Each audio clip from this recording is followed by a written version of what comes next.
মধ্যপ্রাচ্যের উত্তপ্ত পরিস্থিতি যেন প্রতিদিনই নতুন মোড় নিচ্ছে। ইরান ও ইসরায়েলের চলমান সংঘাতের আগুন এখনো নিভেনি। এর মধ্যেই লোহিত সাগরকে কেন্দ্র করে শুরু হয়েছে নতুন এক ভূরাজনৈতিক উত্তেজনা। ইয়েমেনের সশস্ত্র হুথি আন্দোলন এমন একটি ঘোষণা দিয়েছে যা আন্তর্জাতিক বাণিজ্য ও আঞ্চলিক নিরাপত্তা নিয়ে নতুন করে উদ্বেগ সৃষ্টি করেছে। লোহিত সাগরে ইসরায়েল সংশ্লিষ্ট সব ধরনের জাহাজ চলাচলের বিরুদ্ধে কঠোর অবস্থান নিয়েছে হুথিরা। তাদের দাবি, বর্তমান পরিস্থিতিতে এই জলপথে ইসরায়েলি স্বার্থের কোনো নৌযানকে তারা আর অবাধে চলাচল করতে দেবে না। ফলে বিশ্ব বাণিজ্যের অন্যতম গুরুত্বপূর্ণ একটি রুট ঘিরে বাড়ছে অনিশ্চয়তা। ইয়েমেনের রাজধানী সানা থেকে প্রচারিত এক ভিডিও বার্তায় হুথি সামরিক মুখপাত্র ইয়াহিয়া সারি কঠোর সতর্কবার্তা দেন। তিনি জানান, তাদের ঘোষিত নিষিদ্ধ এলাকায় প্রবেশ করলে সংশ্লিষ্ট জাহাজগুলোকে সম্ভাব্য সামরিক লক্ষ্য হিসেবে বিবেচনা করা হবে। তার ভাষায়, আঞ্চলিক সংঘাত যত বাড়বে, প্রতিরোধ বাহিনীর প্রতিক্রিয়াও তত কঠোর হবে। এই অবস্থানকে অনেক বিশ্লেষক কেবল রাজনৈতিক বার্তা নয়, বরং সামরিক কৌশলের অংশ হিসেবেও দেখছেন। গাজা যুদ্ধ শুরু হওয়ার পর থেকেই লোহিত সাগরে ড্রোন ও ক্ষেপণাস্ত্র হামলার মাধ্যমে আন্তর্জাতিক শিপিং রুটে চাপ সৃষ্টি করে আসছে হুথি বাহিনী। তবে এবারের ঘোষণা আগের সব পদক্ষেপের তুলনায় আরও বেশি তাৎপর্যপূর্ণ বলে মনে করা হচ্ছে। কারণ একদিকে হরমুজ প্রণালী ঘিরে উত্তেজনা অব্যাহত রয়েছে, অন্যদিকে লোহিত সাগরের মতো গুরুত্বপূর্ণ বাণিজ্যিক রুটেও নতুন ঝুঁকি তৈরি হয়েছে। ফলে বিশ্ববাজারে জ্বালানি সরবরাহ এবং পণ্য পরিবহন ব্যবস্থা বড় ধরনের চ্যালেঞ্জের মুখে পড়তে পারে। বাব আল মানদেব প্রণালী এবং সুয়েজ খাল আন্তর্জাতিক বাণিজ্যের জন্য অত্যন্ত গুরুত্বপূর্ণ। প্রতিদিন বিপুল পরিমাণ জ্বালানি, কাঁচামাল এবং ভোগ্যপণ্য এই পথ দিয়ে বিশ্বের বিভিন্ন দেশে পৌঁছে যায়। যদি এই রুটে নিরাপত্তা সংকট দীর্ঘস্থায়ী হয়, তাহলে পরিবহন ব্যয় বৃদ্ধি, সরবরাহ শৃঙ্খলে বিঘ্ন এবং আন্তর্জাতিক বাজারে মূল্যস্ফীতির আশঙ্কা বেড়ে যেতে পারে। অর্থনীতিবিদদের মতে এর প্রভাব শুধু মধ্যপ্রাচ্যে সীমাবদ্ধ থাকবে না, বরং বিশ্বব্যাপী অনুভূত হতে পারে। এদিকে ঘোষণার কিছু সময় পরই ইসরায়েলের উপকূলীয় এলাকাকে লক্ষ্য করে ক্ষেপণাস্ত্র হামলার দাবি করেছে হুথি বাহিনী। তাদের বক্তব্য, সাম্প্রতিক আঞ্চলিক সামরিক অভিযানের প্রতিক্রিয়া হিসেবে এসব পদক্ষেপ নেওয়া হয়েছে। যদিও এসব হামলার প্রকৃত ক্ষয়ক্ষতি এবং সামরিক প্রভাব নিয়ে ভিন্ন ভিন্ন দাবি সামনে আসছে, তবে একটি বিষয় স্পষ্ট, মধ্যপ্রাচ্যের সংঘাত এখন আর একক কোনো সীমান্তে সীমাবদ্ধ নেই। বিশ্লেষকদের মতে বর্তমান পরিস্থিতি আঞ্চলিক উত্তেজনাকে আরও বিস্তৃত সংঘাতের দিকে ঠেলে দিতে পারে। বিভিন্ন ফ্রন্টে সক্রিয় গোষ্ঠীগুলোর সমন্বিত তৎপরতা নতুন নিরাপত্তা সমীকরণ তৈরি করছে। লোহিত সাগরের বুকে ঘনীভূত এই অনিশ্চয়তা শেষ পর্যন্ত কোন দিকে গড়ায়, সেটি এখন বিশ্বজুড়ে কূটনৈতিক, সামরিক বিশ্লেষক এবং অর্থনৈতিক পর্যবেক্ষকদের প্রধান আলোচনার বিষয় হয়ে উঠেছে।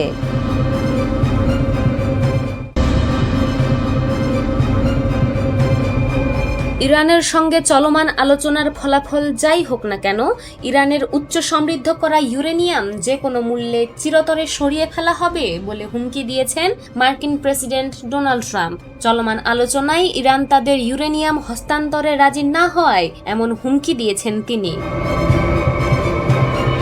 এমনকি যুক্তরাষ্ট্র ও ইসরায়েলের শীর্ষ মহলে এখন ইরানের পরমাণু স্থাপনায় কমান্ডো স্টাইলে স্থল অভিযানের পরিকল্পনা বেশ গুরুত্ব পাচ্ছে। প্রেসিডেন্ট ডোনাল্ড ট্রাম্প এবং ইসরায়েলের প্রধানমন্ত্রী বেঞ্জামিন নেতানিয়াহু ইতোমধ্যেই ইরানের ইউরেনিয়াম মজুদ জব্দ করতে সেখানে বিশেষ কমান্ডো বাহিনী পাঠানোর সম্ভাবনার দিকে স্পষ্ট ইঙ্গিত দিয়েছেন। মাটির গভীরের বাংকার ধ্বংস করতে সক্ষম শক্তিশালী মার্কিন বোমা দিয়ে ইউরেনিয়াম মজুদ পুরোপুরি ধ্বংস করার পূর্ববর্তী সামরিক চেষ্টা ব্যর্থ হওয়ার পরই মূলত এই স্থল অভিযানের বিষয়টি সামনে এলো। গত বছরের জুন মাসে অপারেশন মিডনাইট হ্যামারের অংশ হিসেবে 7টি B-2 স্পিরিট স্টেলথ বোমারু বিমান থেকে ইরানের ফোর্দো এবং নাতাঞ্জ পরমাণু কেন্দ্রে 14টি শক্তিশালী বাংকার বাস্টার বোমা ফেলেছিল আমেরিকা। কিন্তু গোয়েন্দা প্রতিবেদন অনুযায়ী সেই ভারী বিমান হামলাও মাটির গভীরে থাকা ইরানের ইউরেনিয়াম ধ্বংস করতে সম্পূর্ণ ব্যর্থ হয়। বর্তমানে ধারণা করা হয় ইরানের কাছে প্রায় 60% বিশুদ্ধতায় সমৃদ্ধ 440 কেজিরও বেশি ইউরেনিয়াম মজুদ রয়েছে। হচ্ছে, যেগুলো পরমাণু অস্ত্র তৈরির উপযোগী 90% বিশুদ্ধতায় পৌঁছানো মাত্র এক ধাপ দূরে। ইস্পাহানের মতো সুরক্ষিত সামরিক ঘাঁটিতে রাখা এই ইউরেনিয়ামের মজুদ দিয়ে 10টিরও বেশি পরমাণু অস্ত্র তৈরি করা সম্ভব। ফলে আমেরিকার সামনে ইরানের ঝুঁকিপূর্ণ স্থল অভিযান চালানো ছাড়া আর কোনো বিকল্প নেই বললেই চলে। অবশ্য বিদেশি রাষ্ট্র থেকে পরমাণু উপাদান অপসারণ করার এমন গোপন বা আধা গোপন মিশন আমেরিকার জন্য নতুন কিছু নয়। দ্বিতীয় বিশ্বযুদ্ধের শেষ ভাগে সোভিয়েত রেড আর্মি পৌঁছানোর আগেই নাৎসি জার্মানির গোপন পরমাণু কর্মসূচির নথি, বিজ্ঞানী এবং ইউরেনিয়ামের মজুদের উপর একক নিয়ন্ত্রণ প্রতিষ্ঠা করতে আমেরিকা অপারেশন আলসোস শুরু করে। 1945 সালের 24 ফেব্রুয়ারি আলসোস টিম জার্মানিতে প্রবেশ করে একটি লবণের খনি থেকে 1100 টনেরও বেশি ইউরেনিয়াম আকরিক এবং শীর্ষ জার্মান বিজ্ঞানীদের নিজেদের হেফাজতে নিয়ে নেয়, যা পরবর্তীতে আমেরিকার ম্যানহাটন প্রজেক্টে ব্যবহৃত হয়েছিল।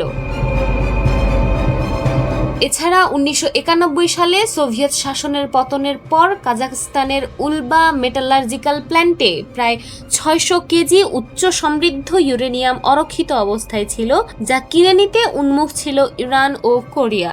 1994 সালে অক্টোবর-নভেম্বর মাসে আমেরিকা 31 সদস্যের একটি নিউক্লিয়ার ইমার্জেন্সি সার্চ টিম পাঠিয়ে অত্যন্ত গোপনে C5 গ্যালাক্সি বিমানে করে প্রায় 600 কেজি ইউরেনিয়াম নিয়ে আসে।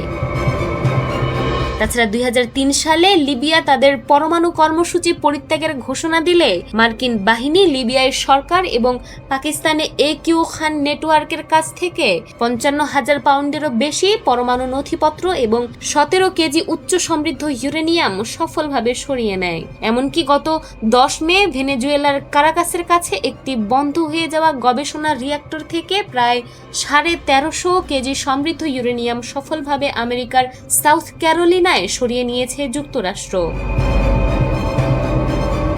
সামরিক বিশ্লেষকরা বলছেন, কাজাখস্তান, লিবিয়া এবং ভেনেজুয়েলার ক্ষেত্রে সবচেয়ে বড় সুবিধা ছিল সেখানকার স্থানীয় সরকারগুলো আমেরিকার এই অভিযানে সম্পূর্ণ রাজি ছিল।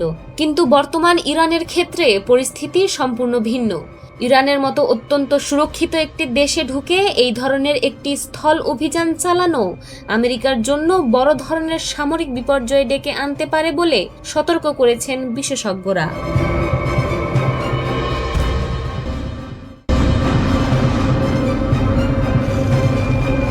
এবার মধ্যপ্রাচ্যের আকাশে আবারও শোনা গেল ক্ষেপণাস্ত্রের গর্জন।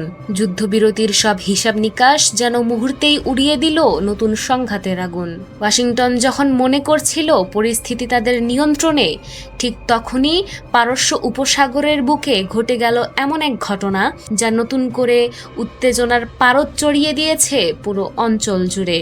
ইরানের এলিট বাহিনী IRGC দাবি করেছে শত্রুপক্ষের আগ্রাসনের জবাবে তারা মধ্যপ্রাচ্যে অবস্থিত গুরুত্বপূর্ণ সামরিক লক্ষ্যবস্তুতে ক্ষেপণাস্ত্র হামলা চালিয়েছে।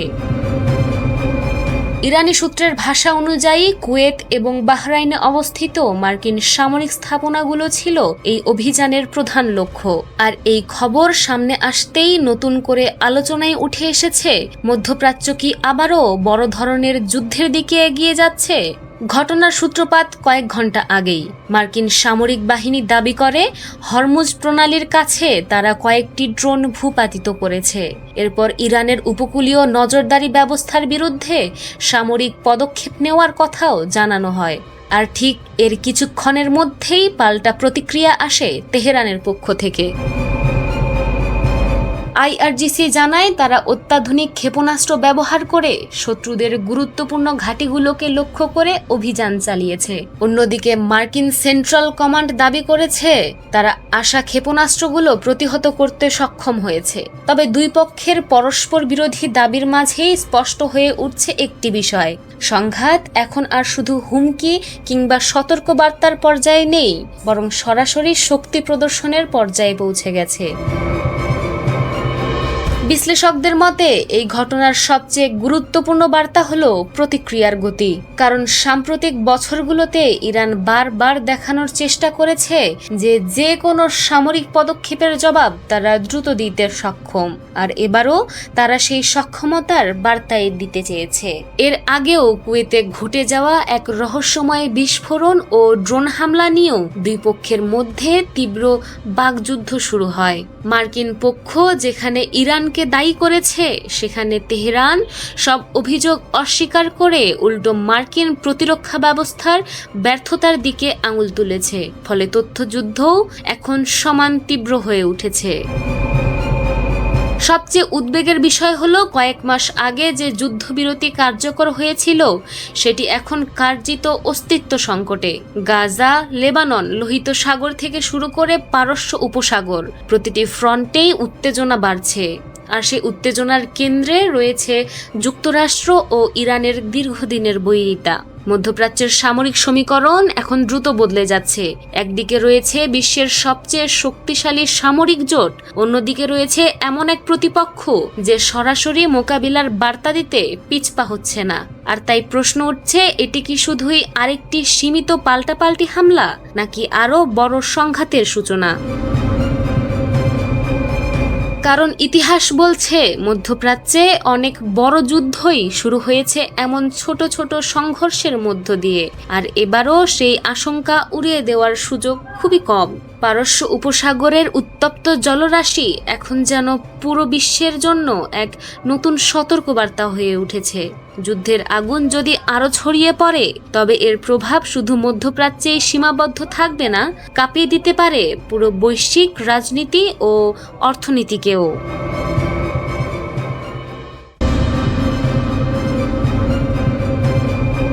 একটি ক্ষেপণাস্ত্রের আঘাত, আর তাতে ওলটপালট হয়ে গেছে মধ্যপ্রাচ্যের পুরো ক্ষমতার সমীকরণ। ইরানের সর্বোচ্চ নেতা আয়াতুল্লাহ আলী খামেনির মৃত্যুর পর এখন বিশ্বজুড়ে ঘুরপাক খাচ্ছে একটাই প্রশ্ন, আসলে কোথায় আছেন মোজতবা খামেনি? তিনি কি সত্যি জীবিত, নাকি তেহরান বিশ্বের চোখের সামনে লুকিয়ে রাখছে আরো বড় কোনো সত্য?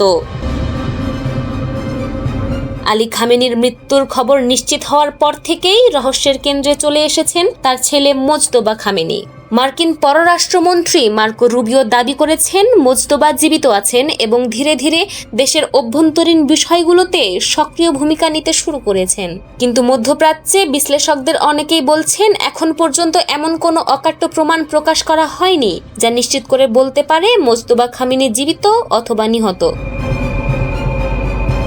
রহস্য আরো ঘনীভূত হয়েছে আরেকটি কারণে। ক্ষমতা গ্রহণের পর তার নামে যে প্রথম বিবৃতি প্রকাশ করা হয়, সেটি তিনি নিজে ক্যামেরার সামনে এসে পড়েননি, বরং ইরানের রাষ্ট্রীয় সংবাদ মাধ্যমের একজন উপস্থাপক সেই বক্তব্য পাঠ করেন। ফলে প্রশ্ন উঠেছে, তিনি কি গুরুতর আহত, নাকি নিরাপত্তাজনিত কারণে সম্পূর্ণ গোপনে রাখা হয়েছে তাকে? পিতার মৃত্যুর পর ইরানের 88 সদস্যের বিশেষজ্ঞ পরিষদ দ্রুত মোজতবা খামেনিকে নতুন সর্বোচ্চ নেতা হিসেবে মনোনীত করে। এরপর ইসলামিক রিভলিউশনারি গার্ড কর্পস, সেনাবাহিনী, পুলিশ এবং গার্ডিয়ান কাউন্সিল তার প্রতি আনুগত্য ঘোষণা করে। অর্থাৎ ক্ষমতার কেন্দ্রগুলো অন্তত আনুষ্ঠানিকভাবে নতুন নেতৃত্বকে মেনে নিয়েছে। তবে ক্ষমতায় এসেই কঠোর বার্তা দিয়েছেন মোজতবা। তার নামে প্রচারিত প্রথম ভাষণে হরমুজ প্রণালী বন্ধ রাখার ঘোষণা আসে। একই সঙ্গে মধ্যপ্রাচ্যে থাকা মার্কিন ঘাঁটিগুলোকে সরাসরি হুমকি দেওয়া হয়। এতে নতুন করে উদ্বেগ তৈরি হয়েছে আন্তর্জাতিক অঙ্গনে, কারণ বিশ্বের তেল সরবরাহের একটি বড় অংশ নির্ভর করে এই হরমুজ প্রণালীর ওপর। বর্তমানে মোজতবা খামেনি কোথায় অবস্থান করছেন সে বিষয়ে কোনো তথ্য প্রকাশ করছে না তেহরান। ইরানের দাবি, রাষ্ট্রের নিরাপত্তার স্বার্থেই তার অবস্থান গোপন রাখা হয়েছে। কিন্তু সমালোচকরা বলছেন, অবস্থান গোপন রাখা আর জনসমক্ষে না আসার মধ্যে বড় পার্থক্য রয়েছে। এদিকে ইরান, যুক্তরাষ্ট্র ও ইসরায়েলের মধ্যকার দীর্ঘদিনের উত্তেজনা এখন নতুন মাত্রা পেয়েছে। পারমাণবিক কর্মসূচি, হরমুজ প্রণালী এবং আঞ্চলিক আধিপত্য নিয়ে সংঘাত এমন জায়গায় পৌঁছেছে যেখানে একটি ভুল সিদ্ধান্ত পুরো অঞ্চলকে নতুন যুদ্ধে ঠেলে দিতে পারে। এখন পুরো বিশ্বের নজর এক ব্যক্তির দিকে। তিনি কি সত্যি জীবিত থেকে ইরানের জন্য যুদ্ধনীতির নেতৃত্ব দিচ্ছেন, নাকি মধ্যপ্রাচ্যের সবচেয়ে ক্ষমতাধর পরিবারকে ঘিরে তৈরি হয়েছে এমন এক রহস্য যার উত্তর এখনো জানে না কেউ। আর যদি মোজতবা খামেনি সত্যি ক্ষমতার কেন্দ্রে থেকে থাকেন, তাহলে তার প্রথম বড় সিদ্ধান্ত কি মধ্যপ্রাচ্যকে আরো বড় সংঘাতের দিকে ঠেলে দেবে?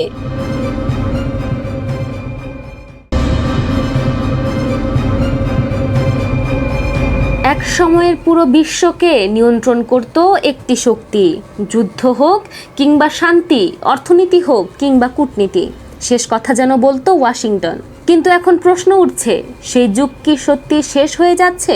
ইতিহাসের পাতায় সবচেয়ে প্রভাবশালী বিশ্ব ব্যবস্থাগুলোর একটির পতন কি আমাদের চোখের সামনেই ঘটছে?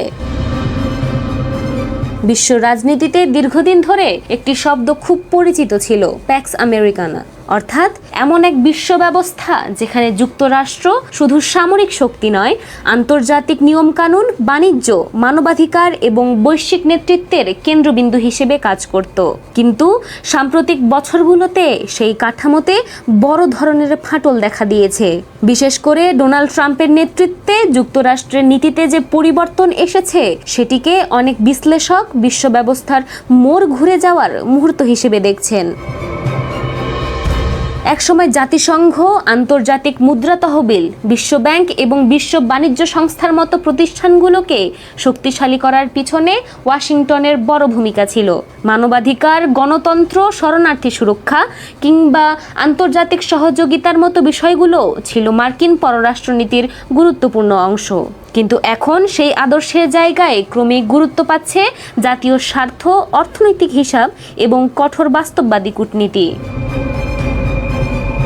এই পরিবর্তনের সবচেয়ে বড় প্রভাব পড়েছে মানবিক সহায়তা খাতে। বিশ্বজুড়ে খাদ্য, চিকিৎসা এবং উন্নয়ন সহায়তার জন্য যে অর্থ বরাদ্দ হতো, তার বড় অংশ এখন প্রতিরক্ষা ও সামরিক খাতে স্থানান্তরিত হচ্ছে। ফলে বহু অঞ্চলে নতুন করে মানবিক সংকট তৈরি হওয়ার আশঙ্কা দেখা যাচ্ছে। বিশ্লেষকরা বলছেন, এই প্রবণতা অব্যাহত থাকলে আগামী বছরগুলোতে বিশ্বের দরিদ্র ও ঝুঁকিপূর্ণ জনগোষ্ঠী সবচেয়ে বেশি ক্ষতিগ্রস্ত হবে। অন্যদিকে এই শূন্যস্থান দ্রুত পূরণ করার চেষ্টা করছে নতুন শক্তিগুলো। বিশেষ করে চীন ক্রমশ নিজেদের প্রভাব বিস্তার করছে এশিয়া, আফ্রিকা এবং লাতিন আমেরিকার বিভিন্ন অঞ্চলে। তবে সমালোচকদের মতে এই বিশ্ব ব্যবস্থা আগের মতো আদর্শ নির্ভর নয়, বরং এটি অনেক বেশি স্বার্থভিত্তিক এবং কৌশলগত। এর মধ্যেই আরও একটি ভয়ঙ্কর প্রবণতা সামনে এসেছে। বিশ্বের বড় শক্তিগুলো আবারও অস্ত্র প্রতিযোগিতায় নেমেছে। পারমাণবিক অস্ত্র আধুনিকায়ন, নতুন ক্ষেপণাস্ত্র ব্যবস্থা এবং সামরিক প্রযুক্তিতে বিপুল বিনিয়োগ বাড়ছে। যুক্তরাষ্ট্র, চীন এবং রাশিয়ার মধ্যে বাড়তে থাকা প্রতিযোগিতা অনেকের কাছেই নতুন স্নায়ুযুদ্ধের ইঙ্গিত দিচ্ছে। ফলে মাঝারি শক্তির দেশগুলোর মধ্যেও নিরাপত্তাহীনতা বাড়ছে। অনেক দেশ এখন মনে করছে নিজেদের নিরাপত্তা নিশ্চিত করতে হলে শক্তিশালী সামরিক সক্ষমতা গড়ে তোলা ছাড়া বিকল্প নেই। আর এখান থেকেই জন্ম নিচ্ছে নতুন উদ্বেগ। কারণ এই প্রতিযোগিতা যদি নিয়ন্ত্রণের বাইরে চলে যায়, তাহলে ভবিষ্যতে পুরো বিশ্ব আরও অনিশ্চিত এবং আরও বিপজ্জনক হয়ে উঠতে পারে। এ কারণেই আজ অনেক ইতিহাসবিদ এবং বিশ্লেষক বলছেন, আমরা হয়তো একটি যুগের সমাপ্তি প্রত্যক্ষ করছি। এমন একটি যুগ যেখানে যুক্তরাষ্ট্র ছিল বৈশ্বিক নেতৃত্বের প্রধান কেন্দ্র। কিন্তু সেই জায়গায় কি আসছে? নতুন বিশ্ব ব্যবস্থা কি আরও স্থিতিশীল হবে, নাকি আরও অস্থির হবে? বিশ্ব কি নতুন ভারসাম্য খুঁজে পাবে, নাকি প্রবেশ করবে আরও বড় সংঘাতের যুগে? সেই প্রশ্নের উত্তর এখনো অজানা। তবে একটি বিষয় নিশ্চিত, বিশ্ব রাজনীতির মানচিত্র দ্রুত বদলাচ্ছে।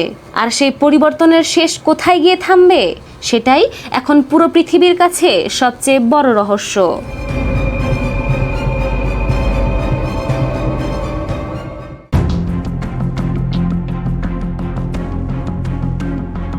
ইরান যুক্তরাষ্ট্র যখনই শান্তি চুক্তির কাছাকাছি পৌঁছায়, ঠিক তখনই কোথা থেকে যেন হাজির হয় নতুন সংকট। আর এবার সেই সংকটের কেন্দ্রবিন্দুতে উঠে এসেছে একটি নাম, বেনিয়ামিন নেতানিয়াহু। প্রশ্ন উঠছে, ইরান যুক্তরাষ্ট্র সমঝোতার পথে সবচেয়ে বড় বাধা কি সত্যি ইসরায়েলের প্রধানমন্ত্রী? সম্প্রতি মধ্যপ্রাচ্যের কূটনৈতিক অঙ্গনে এমনই এক নাটকীয় পরিস্থিতির সৃষ্টি হয়েছে। একদিকে ওয়াশিংটন ও তেহরানের মধ্যে যুদ্ধ পরবর্তী সমঝোতা নিয়ে আলোচনা এগোচ্ছিল। হরমুজ প্রণালী, আঞ্চলিক নিরাপত্তা এবং ভবিষ্যৎ সম্পর্ক নিয়ে দুই পক্ষের মধ্যে ইতিবাচক অগ্রগতি খবরও সামনে আসছিল। এমন সময় হঠাৎ করে লেবানন ইস্যু নতুন করে উত্তেজনা ছড়ায়। ইসরায়েলের পক্ষ থেকে হিজবুল্লাহকে লক্ষ্য করে দক্ষিণ লেবাননে নতুন সামরিক অভিযানের হুমকি দেওয়া হয়, আর এর পরপরই কঠোর অবস্থান নেয় ইরান। তেহরান স্পষ্ট জানিয়ে দেয়, লেবাননে হামলা চলতে থাকলে যুক্তরাষ্ট্রের সঙ্গে কোনো শান্তি আলোচনা এগোবে না। এক পর্যায়ে আলোচনায় স্থগিত হয়ে পড়ে। এই পরিস্থিতিতে সবচেয়ে বড় ধাক্কা খায় ট্রাম্প প্রশাসন, কারণ কয়েকদিন আগেই ডোনাল্ড ট্রাম্প আত্মবিশ্বাসের সঙ্গে বলেছিলেন ইরানের সঙ্গে একটি বড় সমঝোতার খুব কাছাকাছি পৌঁছে গেছে যুক্তরাষ্ট্র। কিন্তু মাঠের বাস্তবতা মুহূর্তেই বদলে যায়। কূটনীতির টেবিলে যে অগ্রগতি হচ্ছিল তা আবারও অনিশ্চয়তার মুখে পড়ে। পরিস্থিতি এতটাই জটিল হয়ে ওঠে যে ট্রাম্প ও নেতানিয়াহুর মধ্যে উত্তপ্ত বাক্য বিনিময় খবরও প্রকাশ্যে আসে। আন্তর্জাতিক গণমাধ্যমের বিভিন্ন প্রতিবেদনে দাবি করা হয়, ইসরায়েলের সাম্প্রতিক পদক্ষেপে ওয়াশিংটনও অস্বস্তিতে পড়েছে, কারণ মধ্যপ্রাচ্যে নতুন সংঘাত মানেই জ্বালানি বাজারে অস্থিরতা, অর্থনৈতিক চাপ এবং নতুন রাজনৈতিক ঝুঁকি। কিন্তু প্রশ্ন হলো, নেতানিয়াহু কেন এমন করছেন? বিশ্লেষকদের একাংশ মনে করছেন এর পেছনে রয়েছে ইসরায়েলের অভ্যন্তরীণ রাজনীতি। দীর্ঘদিনের যুদ্ধ, নিরাপত্তা সংকট এবং রাজনৈতিক চাপের মধ্যে নিজের অবস্থান ধরে রাখাই এখন নেতানিয়াহুর সবচেয়ে বড় চ্যালেঞ্জ। ফলে আঞ্চলিক উত্তেজনা কমে গেলে তার রাজনৈতিক অবস্থানও আরো দুর্বল হয়ে পড়তে পারে। অন্যদিকে ট্রাম্পের হিসাব সম্পূর্ণ ভিন্ন। তিনি দ্রুত একটি সমঝোতা চান, কারণ মধ্যপ্রাচ্যে স্থিতিশীলতা ফিরলে আন্তর্জাতিক বাজারে চাপ কমবে, জ্বালানির দাম নিয়ন্ত্রণে থাকবে এবং বৈশ্বিক অর্থনীতিও কিছুটা স্বস্তি পাবে। তবে শেষ পর্যন্ত সবকিছু আটকে আছে একটি বড় প্রশ্নে। ইরান কি তাদের অবস্থান থেকে সরে আসবে, নাকি লেবানন ইস্যু ঘিরে নতুন করে উত্তেজনা বাড়বে? আর সবচেয়ে গুরুত্বপূর্ণ প্রশ্ন, ট্রাম্প কি সত্যি তেহরানের সঙ্গে একটি ঐতিহাসিক চুক্তি করতে পারবেন, নাকি আঞ্চলিক রাজনীতির জটিল হিসাব আবারও সেই পথ বন্ধ করে দেবে? মধ্যপ্রাচ্যের ভবিষ্যৎ এখন অনেকটাই নির্ভর করছে সেই উত্তরের ওপর।